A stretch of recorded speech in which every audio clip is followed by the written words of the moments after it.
వీళ్ళంతా టాప్ హీరోయిన్లు.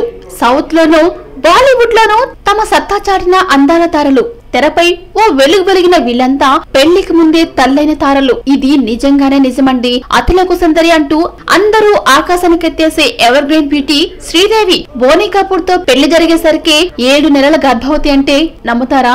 ఇప్పుడు దక్షిణాదిలో ఓ ఊపు పేస్తున్న శృతి హాసన్, సారికా కమల్ హాసన్లకు పెళ్లి కాకముందే పుట్టినమ్మాయట. ప్రేమిస్తే పెళ్లి చేసుకోవాలి, ఆ తర్వాతే పిల్లలు కనాలి.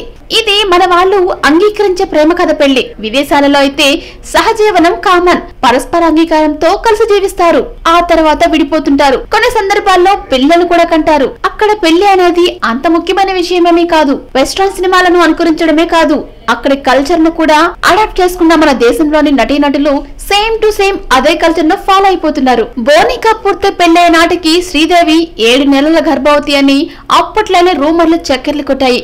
సారికా కమల్ హాసన్ల పెళ్లి చేసుకోకుండానే శృతి హాసన్ కు జన్మనిచ్చారనేది బహిరంగ రహస్యం. బద్రీ జానీ సినిమాలతో హీరోయిన్లుగా నటించిన పవన్ రేణు దేశాయ్ ప్రేమ పెళ్లి వరకు చేరేలోగానే ఓ బిడ్డకి జన్మనిచ్చారని సినీ వర్గాలు చెప్పుకుంటున్నాయి. ఆ తర్వాత వీళ్ళిద్దరు కూడా అఫీషియల్ గా పెళ్లి చేసుకుని మరో పాపకు జన్మనిచ్చిన విషయం తెలిసిందే.